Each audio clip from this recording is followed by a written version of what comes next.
The name of that show is Man in a Hurry. And that's kind of what we're talking about today, is how we're busy. We're busy. Before I get started, though, I want to, for everything you did, those who provided chili, those who provided desserts, and who helped work, it was awesome. Thank you so much for that. We made a great deal amount of money for the youth. Thank you so much. How many NASCAR fans do we have in here? We got a few. We got a few NASCAR fans. A few. If you don't know much about NASCAR racing, it's where a bunch of men and one woman get in the car and they go around in circles. It looks kind of something like this, right? Now, Tyson is one of the biggest NASCAR fans I know. And here he is with big number 3, Odell Earnhardt, you know. And sometimes I think we got one of him at one of the races here. Yeah, you know, sometimes he takes it too far. He just goes too far sometimes, you know, but he's one of the biggest NASCAR fans. I don't even know if you two are alive at the same time, but, you know. But I did have a friend in college who was just passionate about NASCAR. And the thing with him is he thought everybody else was too. You know, he'd come up to me and he'd be like, "Hey, Ben, did you watch that race last night?" And I'm like, "No, I didn't." You know, he's like, "Man, what, did you see how Jimmy Johnson or whoever they are, you know, came around?" I was like, "No, I didn't do it." Well, Jeff Gordon, he don't even deserve to be behind the wheel, you know what? I mean, it's just all this stuff. And I'm like, he's just so passionate about it. He talked about the strategies of it. And he talked about how it was a sport, you know. And, you know, I thought NASCAR really was an acronym for non-athletic sport centered around rednecks. Now, I understand there is a danger of talking that way around NASCAR because a lot of NASCAR people carry guns. So, if that's you, I'm just kidding. You know, it's okay. I can learn to love it. It's better than bowling. Which I'm sorry, my grandmother loves bowling, so I'll get in trouble for that one as well, sure. But the reason I bring up NASCAR is I think NASCAR is the perfect metaphor for today's family. I mean, it's that we're just going in circles really, really fast. And if you're taking notes, you can write this down. A devoted family must fight against being a busy family. A devoted family must fight against being a busy family. Our family is part of a culture, that unit that is just moving very quick. I mean, our culture is all about speed. It's all about fast. It's all about rush, you know. And I don't see any attention, any indication of that slowing down or that stopping. You know, I thought this speeding sign was a great metaphor for it. You know, we're going at 50, safe and you know, healthy is at 50. We're cruising along at 50, but danger. We go at 167. You know, I mean, being safe, that's 50 miles, but we always go at 167. We're always in a rush. But busyness, that's the new normal, right? That's the new normal. Everybody is busy. You know, when you're down at court day and you see somebody, you know, this happened to me yesterday. I saw somebody I knew. I said, "Hey, how you been doing?" "Busy." Staying busy, busy. You know, everything's busy. And we even greet people. You know, we look at that. We like, you know, put it in a way of honor. We look at people and we're like, "Hey, have you been busy?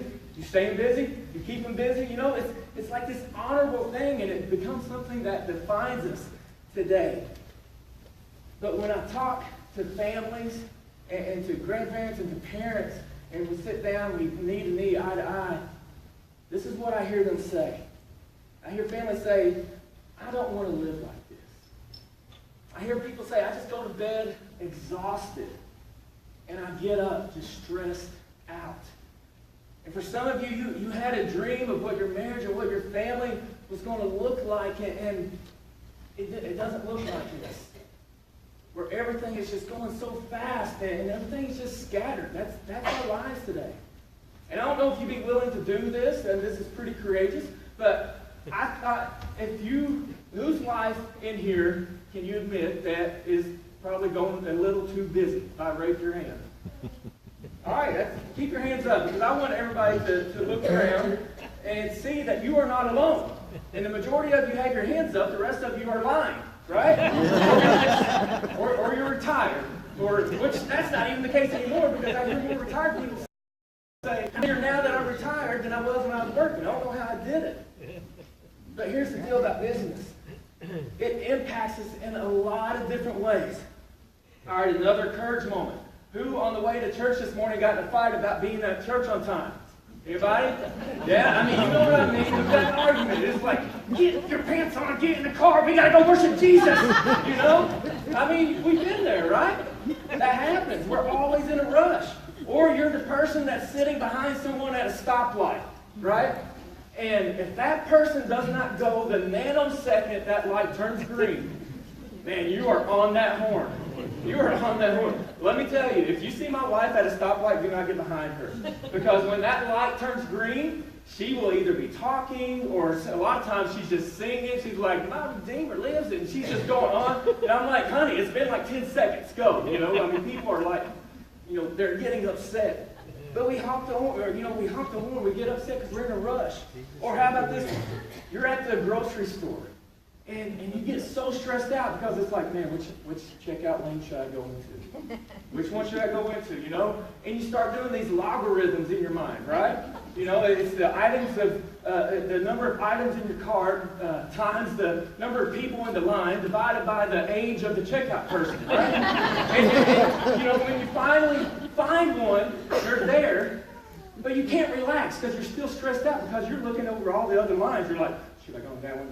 No, okay. And so when you do get through and you win, you kind of walk across the other lines and you kind of mock them, don't you?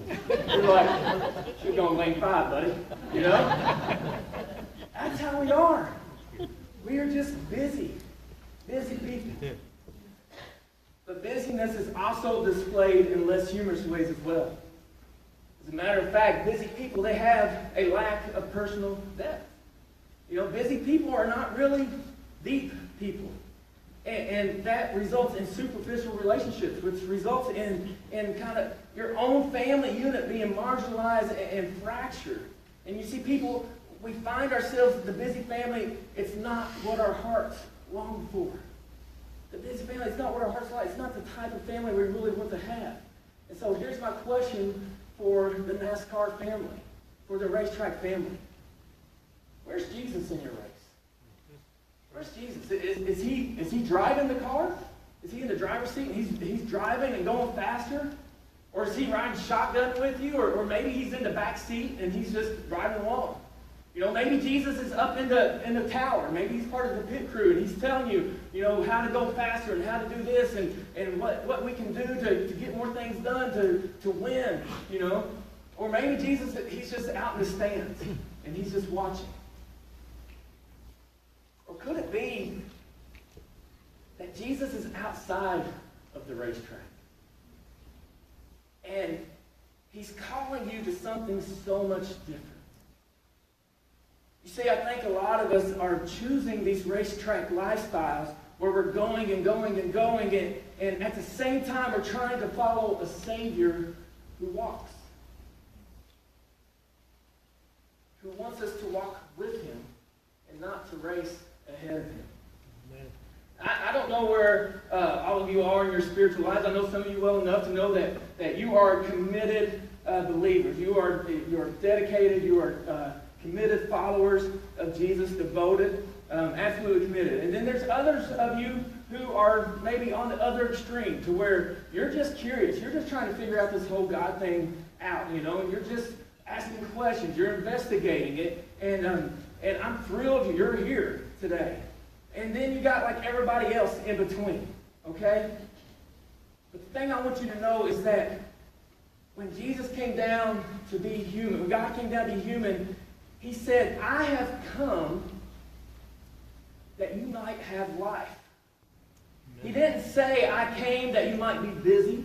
He didn't say, I came that you might be stressed. He didn't say, I came that you might be overwhelmed, or I came that you might be hurried. In fact, one of the greatest verses in the Bible is John 10:10, where Jesus says, the thief comes only to steal and kill and destroy. I have come that they may have life and have it to the full. Other translations say abundant life. Other translations say life, a better life than you ever dreamt of. You see, the focus here in John 10:10 is fullness. Fullness, being my presence is for your benefit. So we have this beautiful promise over here that Jesus came to give us life, and he gave it abundant life and fullness life. And then we got another promise of Jesus, and I think that they beautifully go together. The second promise that Jesus gives us is found in Matthew chapter 11. He said, Jesus says to me, says, come to me, all who are weary and burdened, and I will give you rest. Take my yoke upon you and learn from me, for I am gentle and humble in heart, and you will find rest for your souls. For my yoke is easy and my burden is light. See, I love this. I love this. You have John 10:10. I have come that you may have life, abundant life, full life, amazing life. And then come to me, all who are weary and all who are stressed, and I'll give you rest. Learn from me. See, here's that connection there. Now, some of you are still stuck on that past verse. Take my yoke upon you.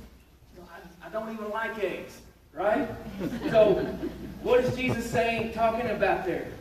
To yoke yourself so that you can learn. The word yoke, it was a common reference to a wooden frame. And this wooden frame would actually fit over the shoulders and over the neck of animals, and it would kind of connect and harness the animals together, so that they would work side by side to one another. They would share each other's burdens. And so Jesus is saying, yoke yourself with me. Be connected to me. Let me share your burdens with me. Be my disciple, a follower of me, and learn the rhythm of how to live life. He doesn't say, yoke yourself to me, and we'll take off running around in circles, and we'll get as much done as we can, rush and rush and rush. He says, yoke yourself to me and let me help you. Let me take some of your burdens. Big picture here is he wants to partner with us. And this partnership is so appealing to many of us. I mean, it's so appealing to many of us. The problem is, you got this partnership over here, and then you got this 21st century, 2017 life, where we just can't take him up on his invitation. You know, we're just too busy. I mean, come on, we got hundreds of friends on Facebook that we have to keep up with, right? We've got Snapchat, which I do not understand at all, and it's crazy. But you got to keep up with that. Then you got Instagram that you got to keep up. You got Twitter you got to keep up, and you got all this stuff that you got to keep up. And then before we know it, we are so overly connected out there that we are underconnected with Jesus. Amen. Does that make sense? Busy is an enemy of the abundant life and a destroyer of the family. It is. You can't deny it. I mean, what we want, what we long for, what we desire for our families, they cannot be attained with a NASCAR lifestyle. So here's the thing. Jesus didn't do life as a race.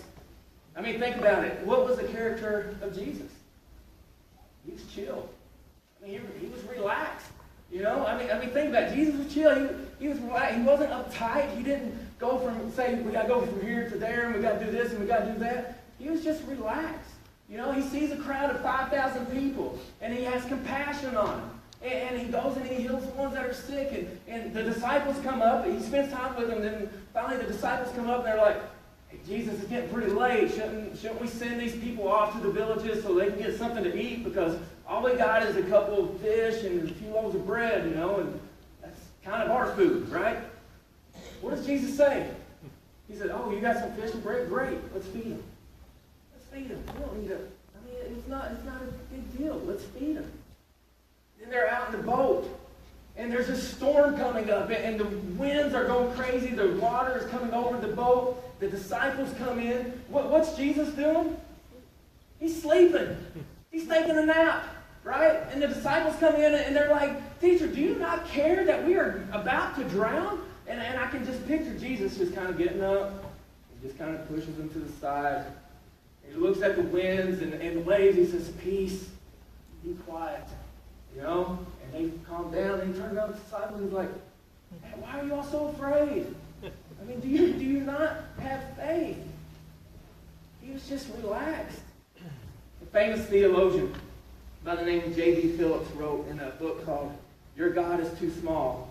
He said, if there is one thing which would be quite plain to those who accept the revelation of God in nature in the Bible, it is that he was never in a hurry.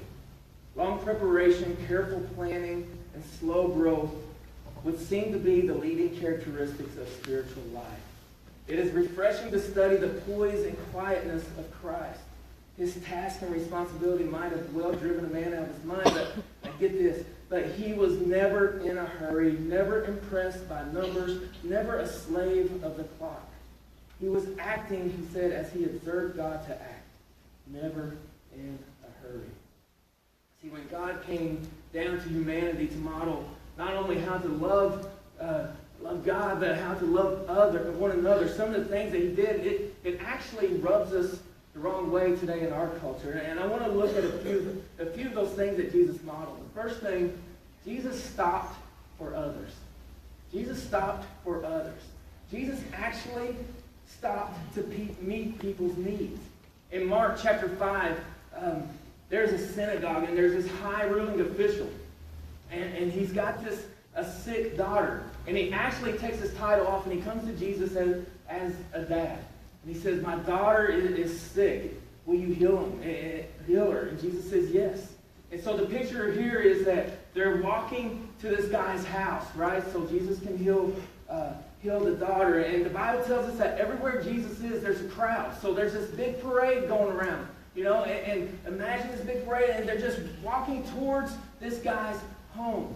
And this dad, he's anxious. His daughter is sick, and Jesus said he's going to heal the daughter. Then all of a sudden, Jesus stopped because somebody what? Touched him. Somebody touched him. Somebody touched Jesus, and Jesus stops the parade, and he asks a very direct question. He says, what? Who touched me? Who touched me? Now put yourself in this dad's shoes. Okay? Put yourself in his dad's shoes. This dad's probably like, he turns around and says, what do you mean, who touched you? What? Let's go to the house. My kid is sick. Who touched you? You're in a crowd of people. What do you mean, who touched you? You got the disciple Peter over there who said, Jesus, I would never touch you, not even 3 times, would I touch you? It's just, Andrew's like, I might have tricked Bartholomew. Maybe he tricked it, maybe he touched you. I don't know. But Jesus says, who touched you? And he stops.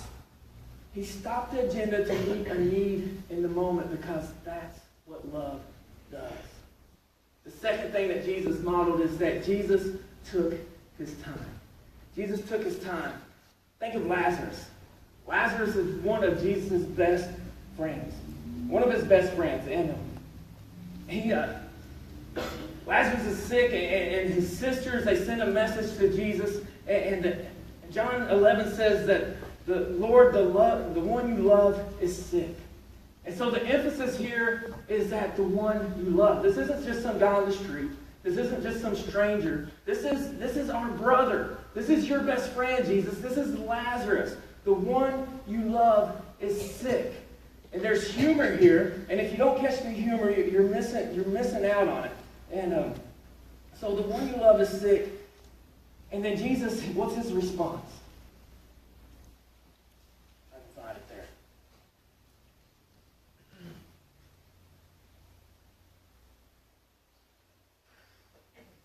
Jesus' response is, now Jesus loved Martha and her sister and Lazarus. So when he heard Lazarus was sick, he stayed where he was for 2 more days. He stayed where he was for 2 more days. If Jesus was on any church staff, he would have probably been fired for, can you imagine? It's like, I'll get to the hospital when I get to the hospital. It'll be fine. It'll be fine.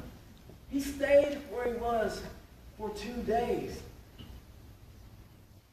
He wasn't in a hurry, And then when he did get there, the sisters, they were a little bit ticked at him. Why? Because when he got there, Lazarus was dead. He was already dead. So talk about delay, and yet he brings life to Lazarus. That's what Jesus does. The third thing we see in Jesus that he called others to slow down. He called others to slow down. In Luke, you got Martha, who is stressed out. She's stressed out. She's busy. She's trying to get the house ready. And then you got Mary, who's just over there sitting with Jesus. And she's listening to Jesus, and she's talking to Jesus. And you got Martha, who's like peeking into Mary's other room, like, get in here. Can you see what I'm trying to do? Get in here and help me, you know? And she finally gets fed up, and she comes out, and she looks at Jesus. She's like, Jesus, I'm over here working so much, and she's not doing nothing. Tell her to help me. What does Jesus do?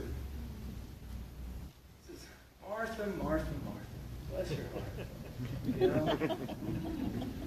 So Mary gets it. He says, you're busy with all these other things.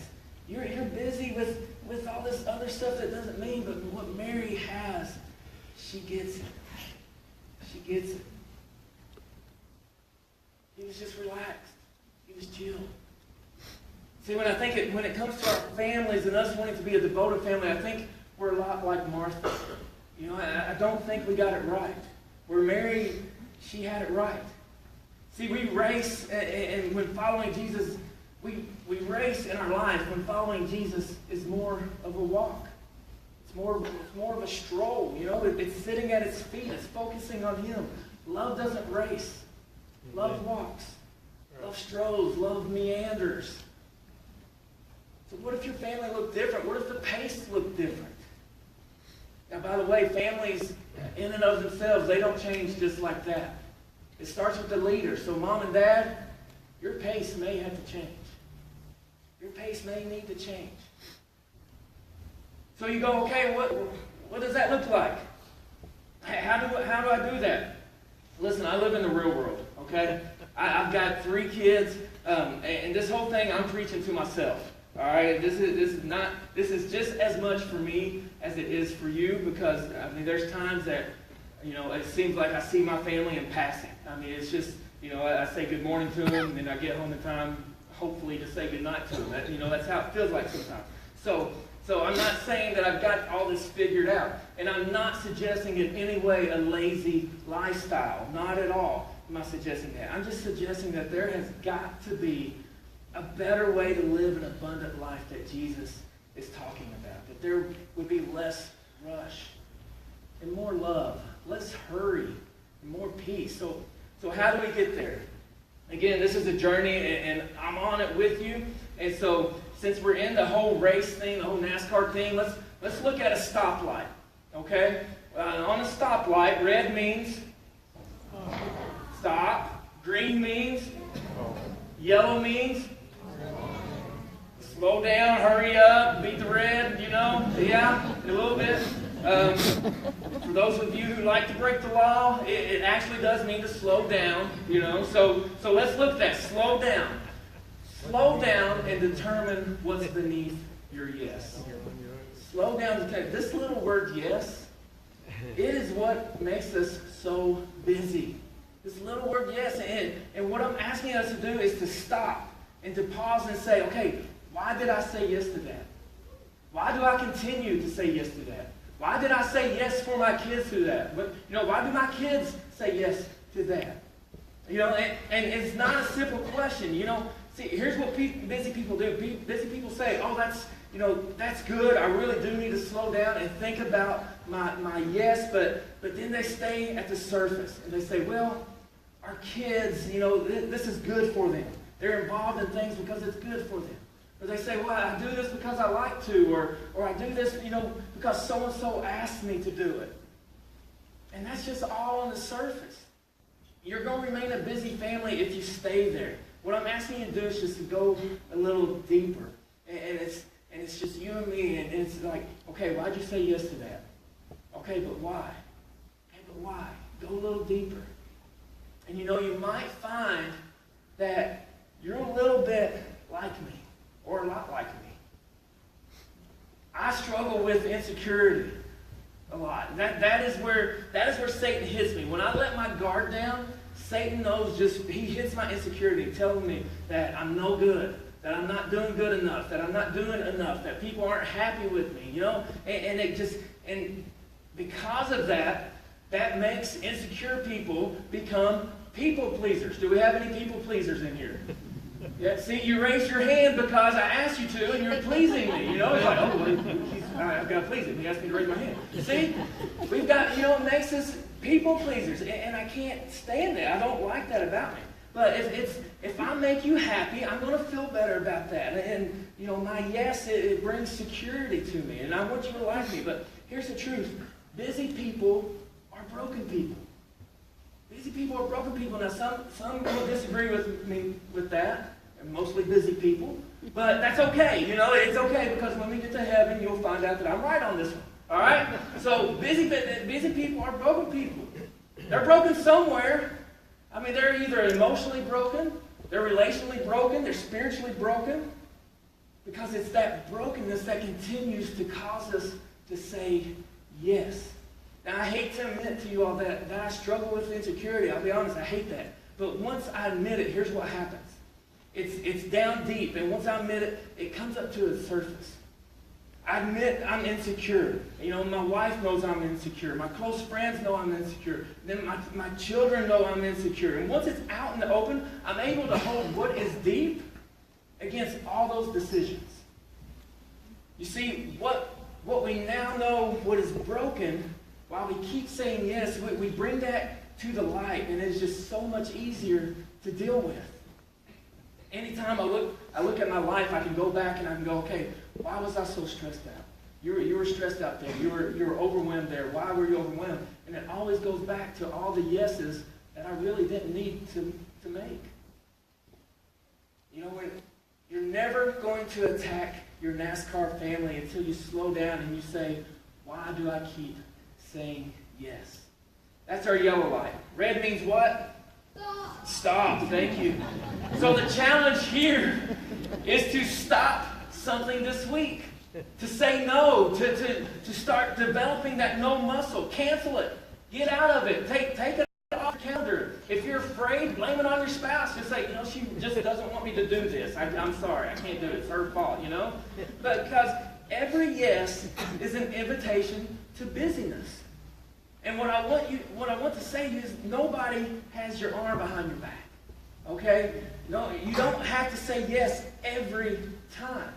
So if you're going to slow your family down, you've got to develop that no muscle. Now, for some of you people pleasers, you're going to have a hard time saying no. Your no's going to look like, no, well, I can't, I should, okay, yeah, I can do that, And that's how it's going to be, but you just got to say no. It's in your vocabulary. Let's say it on the count of 3. Okay, 1, 2, 3. No. Okay, now say it with conviction, like you really don't want to do it. All right, 1, 2, 3. No. Awesome, that's great. Now let's say it in Spanish. 1, 2, 3. I don't know how to say that. No. You are bilingual. I love it. You can do it. Now let's be honest. It's easy to say no to the bad things, right? I mean, I went to court day yesterday. I hate it. I do not like court day. So if you ask me to go to court day at the church, I'm going to say no. No. If you say, hey, after church, do you want to go to Lexington and walk around the mall? No, I don't want to do that. Hey, do you want to come over to my house and hear my Uncle Steve talk about his trip to Indiana? Absolutely not. No. It's life. It's not that simple. Life is not about simple decisions. It's not. We don't live in the real world and able to make those simple decisions. It's not like, do I pet the puppy or do I get a colonoscopy? Right? I mean, they're just not that simple. It's not that simple. But sometimes you have to say no to some great opportunities so that you can say yes to a devoted family. The green light is go. Go on a relaxed walk with Jesus and your family. Just go on a walk. Yoke yourself with Jesus. Walk with Him. Now, some of you have been to church so much that you've grown up in church and you're in this church culture and you're just... So when I say this, when I say go on a walk with Jesus, you say, you know what? You're right. You're exactly right. I need to read my Bible more. I need to do that. Because that's immediately where a lot of Christians go when we talk about deepening our relationship. It's just, I know, and you feel guilty because you don't read it like you should, and you're like, man, I can never get through Genesis. I mean, I've read Genesis probably more than anybody in this church, but I get halfway and then I get bored and then I have to start again. And then Leviticus, forget about it. You got all the high priests and animal sacrifices. Just forget about that, you know. Everything has been about in your life just do more. And what I'm saying is go on a relaxed walk. Just go on a relaxed walk. Here's the imagery. Here's the imagery. Get rid of the guilt and go to this image. Get your mind on this image. That's what I want you to walk out of here with. I'm going to be yoked with Jesus. To really, really love means walking and less racing. Church, what would your life look like if you took on this unhurried nature of Jesus? What would a devoted family look like? Here's what it would look like. Less stress, more peace.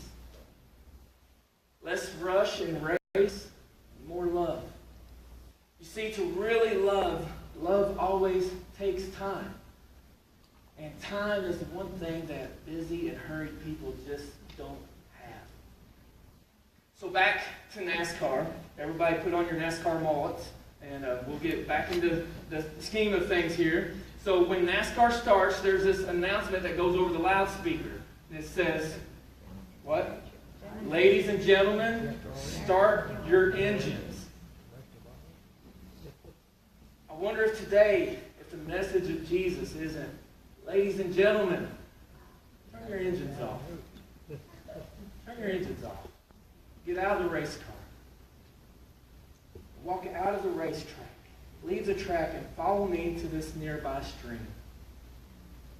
Did you see the nearby stream when I showed you the racetrack before? Follow me to this nearby stream. You know, I have this image that Jesus is calling us to stand with him in this stream. And again, we're yoked with him. And then his still small voice, he says, relax. Just breathe. You know, the reason you never take in this beauty, Ben, is because you're always running upstream. You're always trying to fix things before they come downstream. And the things that have already come downstream, you're chasing after them so that you can just fix them some more. You know, what I want you to do is I want you to look at your future like that stream. It's going to make its way here, and it's going to pass through me. And it's going to pass beyond. And the Bible says that if anyone is in Christ, if anyone is yoked with me, the old has passed away, but behold, the new has come. The praise band can come on up. We want a devoted family. We do.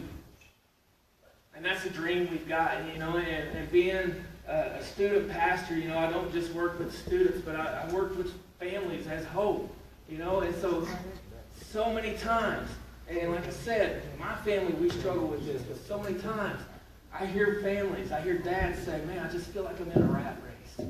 I just feel like, man, we never sit down and eat together. It's getting to where I don't even know my kids. I mean, it's just, we're always going. Carolyn Whitaker gave my wife some advice, which I think is very wise. And she said, you know, I have never regretted a time that I decided to spend with my daughter. But there's a lot of meetings and a lot of appointments and things that I really didn't have to go to that I do regret. That took me away from my family. God, what's ahead, what we're worried about, who we want to please, who we want to make happy, it's all up there. Just let it come. Let it come. Let it wash through our relationship with Jesus. I came that you might have life, and life more abundantly, and that's the promise. And if there's something in your heart right now saying, you know what, I want that, that's the Holy Spirit. That's the Holy Spirit talking to you right now. So now it's time to make changes.